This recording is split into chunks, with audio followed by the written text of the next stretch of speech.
All right, what's up, guys? I just arrived here in Havana, Cuba, in my Airbnb.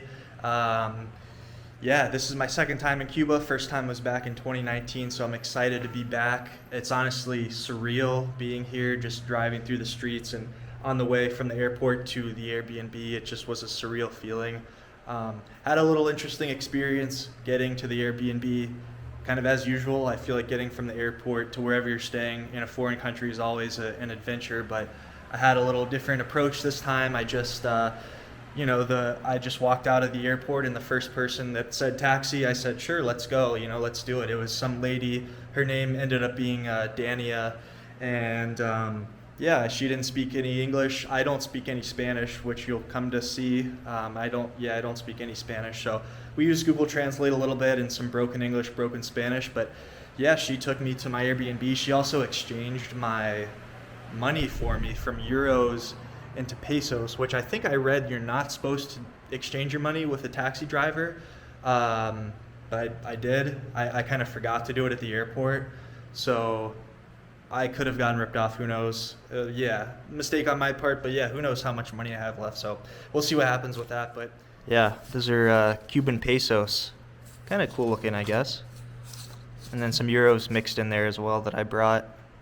With that, but anyways, she was friendly and nice and everything. And the airport was easy. Immigrations and customs was very simple, very straightforward.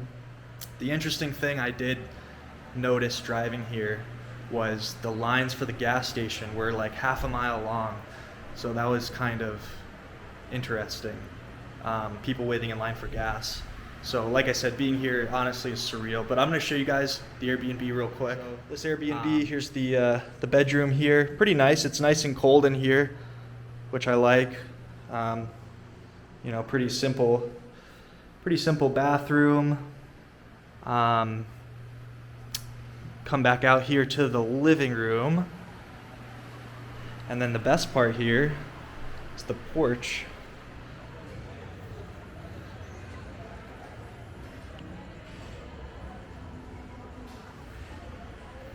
Yeah, I changed shirts just to be a little more inconspicuous, blend in with the night.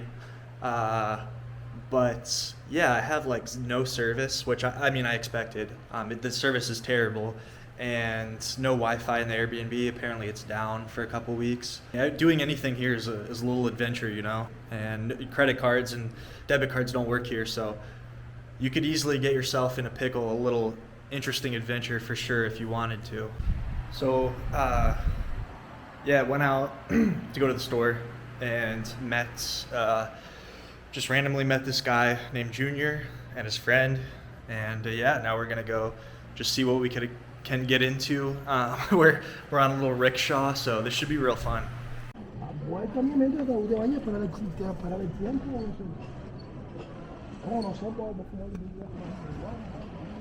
No, pero no te tardes tanto, ¿viste? No cae. Espera un momentito, ven para hacer. No cae, veo. ¿Ya abriste? Sí, claro.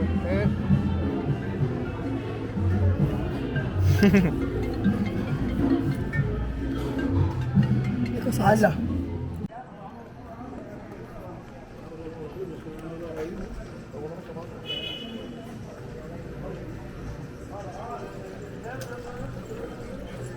Okay, here this afternoon with Junior. We just got some coffee, some quesadillas, and now we're just kind of walking around the streets. Junior has become Yunior has kind of become my local fixer here, taking me around, showing me the spots. So that's pretty cool. I went to his house last night and got to meet his mom. She was very nice, Madre, and his brothers and sisters. So it's a good time so far.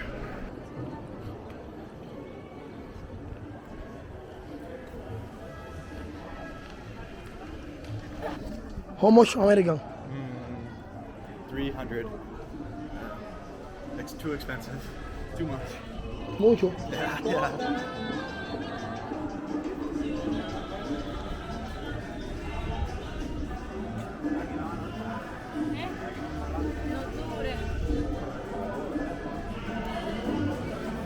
No,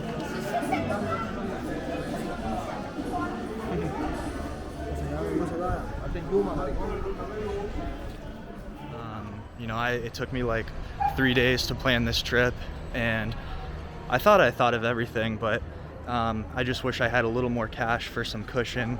And then I thought I would have some type of cell service here, but I do not. So it's kind of interesting how everything here operates. Like, you know, it's kind of a throwback in time where you just have to, you know, tell people, hey, meet me here tomorrow at 7 p.m. because, you know, you're not really going to have a way to text them or call them maybe. But Junior here has been real helpful. Yeah, real helpful with a lot of things. So it's been a good time so far. Another thing, as you can see, is the streets are pretty dark here. Not a lot of lighting, but still feel very safe and comfortable walking around. Everyone's been more than helpful for sure. And by now you're probably wondering, you know, is Yunior just, you know, using me for free coffees or some food or something? But I mean, honestly, that price is worth it to have, in my opinion, to have someone local show you around, you know, invite you into their home, and kind of be with you. I mean, literally this morning I woke up and walked out of my apartment and he was waiting right down the street for me, like he'd been waiting there a couple hours. So kind of funny, but yeah, I mean, just so far nothing but good things to say. All right, good afternoon from Havana. Another day here with Yunior, just riding around in the I guess you would call it a tuk-tuk. Yeah, we actually just crashed too. We took a corner a little too tight and ended up kind of flipping over. So that was fun. Thankfully, neither of us are hurt, but everyone was kind of laughing. But yeah, we're just riding around right now. Maybe go to the Malecon later, get some coffee, and yeah. It's kind of weird filming here because people are already looking at you as a gringo, I feel like, and with a camera, even more so people are looking at you. So yeah, you're definitely getting some eyes just being American or from the US.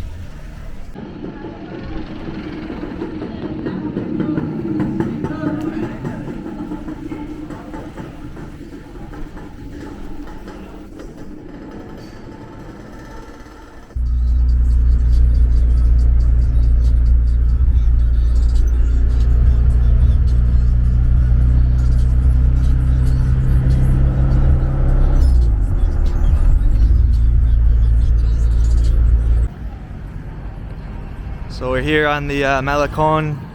There's a super modern hotel right here, which is kind of interesting. Definitely doesn't fit in at all.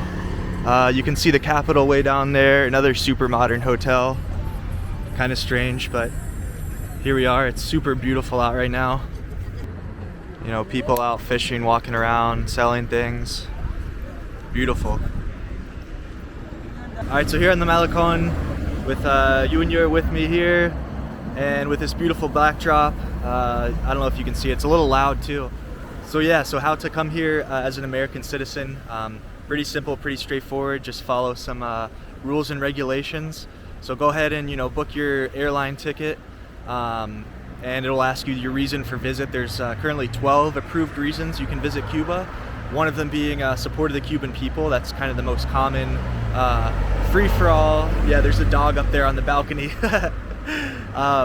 Yeah, that's one of the most common ways you can come here, and basically what that means is you have to spend all your money locally. You can't spend your money at any government-owned restaurant or hotel or anything like that. So you have to stay at a Airbnb or spend your money at local restaurants. And you need health insurance to come here as well. Your health insurance is included in the price of the airline ticket, and your airline ticket serves as health insurance. There's a form you have to fill out, a Cuban form that's pretty easy to access. I would recommend going on Insight Cuba. It's a website I use that gives a lot of recommendations for entry requirements. And what else? Oh, so I thought the Cuban visa was included in the price of the airline ticket.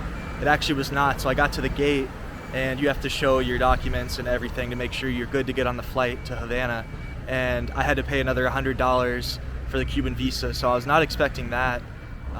Another important thing is when you come in the category of support of the Cuban people, basically the requirement for that category, like I said, spend your money locally, no government-owned facilities or anything. and then you have to have an itinerary that you have to basically have a full day of activities that is supporting the Cuban people. So it's either 6 or 8 hours a day that you're shopping locally, going on local tours, eating locally, etc. And you can look all this up more online, but it's very simple, very straightforward to come here. And I've been told that when you come back into the US, nobody usually asks for that itinerary, but you're supposed to keep that in your receipts for 5 years in case I think it's the Office of Foreign Control and Assets, something like that, I guess audits you or something. Make sure you're following the regulations to come here to Cuba. But it's definitely, I guess, a couple things, mistakes that I've made on this trip that maybe you can learn from. Make sure you bring enough cash, because it's pretty much impossible to get more cash when you're here. My bank app doesn't work at all. Yeah, there's really no way to get extra cash when you're here as an American. Make sure you take screenshots of all your important documents, your flight information, your stay information. I can't access the Airbnb app either. I can't access, American Airlines app. I was able to get Wi-Fi for a little bit. I purchased a Wi-Fi card, and you could use Wi-Fi in the park for like an hour. Yunior told me that he used to bathe here as a child. So this is the Straits of Florida, I guess, the Atlantic Ocean, and 90 miles, from here to Key West, and what a difference that makes. It's sad. You come here and the way I described Cuba the first time I came, I think, was it's some of the worst poverty I've ever seen, but also some of the most beautiful landscapes and most helpful and kind people. But it's just crazy how that short distance can be such a huge difference, and it's honestly a shame, and I hope things will improve in the future. So yeah, we're walking back to Calle Cristo, where I'm staying. It's about 10 blocks, but we're passing that super nice hotel right now. Yunior wants to say something, yeah. So we're passing that super nice hotel. He said it's the nicest one here in Havana. That's only $40 a night, which I find hard to believe, but that's pretty cheap. It's extremely nice, but it just does not fit in here at all. I'm not sure if it's government owned or government run, but Airbnb is always a little more fun anyways, a little more, stay in a little more of a local spot. And there's another super nice hotel, a kind of a cool view of the capital too.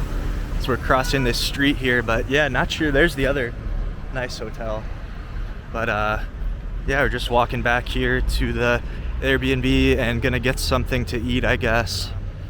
People are just kind of out hanging out, sitting on their doorsteps. And it also seems like everybody knows everybody, which is kind of cool. I mean, about to get hit by a car here. Yunior seems to know everybody, and everyone's friends and talks to each other and just kind of hangs out, just hanging out. Yeah, I don't really know how better to describe that. Another kind of funny thing I noticed here is two mannerisms. One is when the men will pass a woman, an attractive female, they'll do this thing kind of like kissing. And then another thing is when someone wants you to come towards you, instead of doing this, it's this, down. So it took me a couple tries to get that and understand that, but those are two kind of funny, interesting things I've noticed here. Yeah, Old Havana streets at night. Just walking back. It actually smells really good on this street. Yeah, also you can see into everyone's houses too. Most people have their doors open or the blinds open, and you kind of get a glimpse inside. This one, hungry, I am food. Cuban, Sí. no.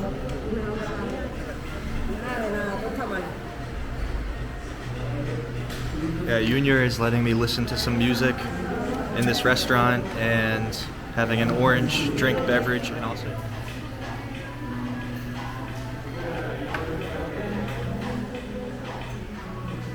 so this is what you got to eat.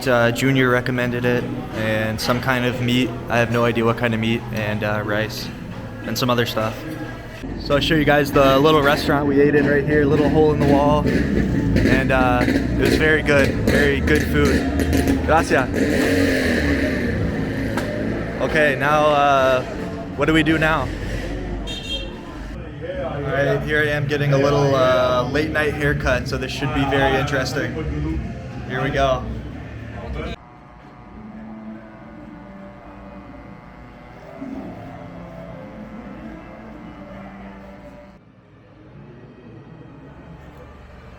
We got Yunior here, and hopefully this is better than Great Clips. I have a feeling it will be. We'll see.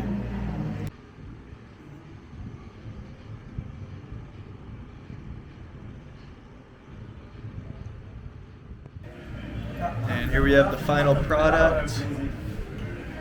Did the beard, the eyebrows, everything. Definitely better than Great Clips. And at one point we had a whole crowd of people in here, like 5 people just watching. So, and it was like $6 too, so you can't beat that. Very, very good. Mucho gusto. So now we're going to see if we can get Junior's mother's approval of my haircut. So we're in Junior's apartment, and we'll see what she says. Okay. Do you like my haircut? Bueno? Gracias, gracias. Gracias. Gracias for letting me in your home. Thank you. Have a good night. Bye-bye.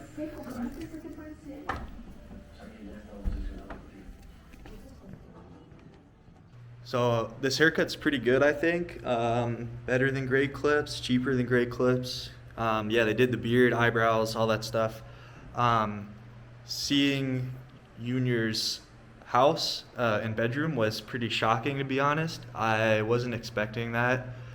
Yeah, him, his mom, and his brother, who's 30 years old, all share a bedroom, and they're in there watching a TV from, you know, like the 90s, and just really not great conditions. And I guess I should have been expecting that, but I was not. And I'm very grateful that they let me into their bedroom and into their house. But they're super kind people, and just really terrible conditions they're living in, and it was shocking to me, honestly, and really unfortunate. But, you know, shout out to Yunior for letting me come in his house, and he wanted his mom to see my haircut, I guess, and she approved. So that's all that really matters. So trip to Cuba overall, really great. Shout out to Yunior for making it very unique, very special. Coming back into the US at the airport, as you know, traveling to Cuba as an American is, for tourism, is illegal. Coming back into customs and immigration, you know, came up to the border patrol officer, gave him my passport, asked where I'd been. I told him Cuba. He said, "Why were you there?" I told him supportive of the Cuban people. And then he asked me, "How did you support the Cuban people?" And I wasn't really expecting that question. And I said, you know, I shopped locally, I ate locally, I hung out with locals, exchanged culture, exchanged languages. And he said, sounds like tourism to me. And I kind of just laughed. And then he said, oh, you're free to enter the country. But it's kind of a weird remark to make, a little strange. But yeah, it was all good. You know, as long as you follow the rules and regulations, you're all set. So hopefully sometime soon you guys can go to Cuba.